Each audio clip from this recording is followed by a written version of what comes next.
കടവന്ത്രയിലേക്ക് പോകാം. കാരണം ഈ മകനും സുഭദ്രയും തമ്മിലുള്ള കമ്മ്യൂണിക്കേഷൻ അതെങ്ങനെയായിരുന്നു എന്നത് കൂടി അറിയേണ്ടതുണ്ട്. ലേബി സജീന്ദ്രൻ, അമ്മയും മകനും രണ്ടിടത്താണോ താമസിച്ചിരുന്നത്? ഈ സുഭദ്രയ്ക്കൊപ്പം ആരായിരുന്നു താമസം ലേബി? സുജയ, സുഭദ്ര ദീർഘകാലമായി ഈ വീട്ടിൽ ഒറ്റയ്ക്കായിരുന്നു താമസിച്ചിരുന്നത്.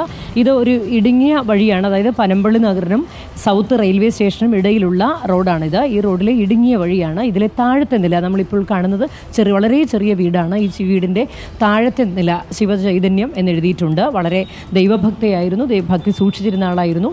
ഇടയ്ക്കിടെയെല്ലാം അമ്പലങ്ങളിലേക്ക് പോകാറുണ്ടായിരുന്നു. ഇവിടെ തൊട്ടടുത്ത് 2 ആൺമക്കളാണുള്ളത്. ഒരു മകൻ തൊട്ടടുത്ത് കടവന്ത്രയിലെ തന്നെ ഗാന്ധിനഗറിലും, ഒരു മകൻ ചോറ്റാനിക്കര തൃപ്പൂണിത്തുറ അപ്പുറവുമാണ് താമസിച്ചിരുന്നത്. ഒരു മകൻ മരിച്ചുപോയി എന്നും അയൽപക്കക്കാർ പറയുന്നു. ഈ കടവന്ത്രയിൽ താമസിച്ചിട്ടുള്ള ഈ തൊട്ടടുത്ത് ഈ ഗാന്ധിനഗറിലുള്ള മകനാണ് ഇവിടെ ഭക്ഷണമൊക്കെ എത്തിച്ചിരുന്നത്.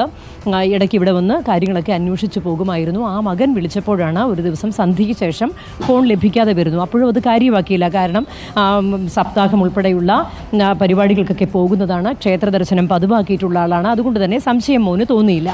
പക്ഷേ പിറ്റേന്നും കിട്ടാതെ വന്നപ്പോഴാണ് ആശയക്കുഴപ്പമായത്. അന്ന് രാത്രി കരുതിയിരുന്നത് ഏതെങ്കിലും അമ്പലത്തിൽ പോയതാവാം, അമ്പലത്തിൽ റേഞ്ചിൻ്റെ പ്രശ്നമുള്ളതുകൊണ്ട് ഫോണിൽ കിട്ടാത്തതാവാം എന്നാണ് മകൻ കരുതിയിരുന്നത്.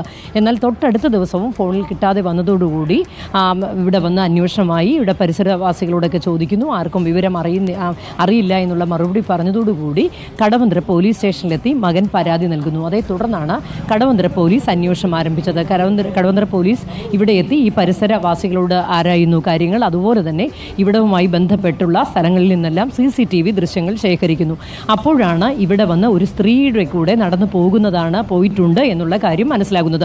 ആ സ്ത്രീ ആരാണ് എന്ന് അന്വേഷിച്ചപ്പോഴാണ് ഈ പരിസരവാസികളിൽ നിന്ന് ഇത്തരത്തിൽ ശർമിള എന്നൊരു സ്ത്രീ ഇവിടെ വരാറുണ്ടായിരുന്നു. അവർ കന്നഡ സംസാരിക്കുന്ന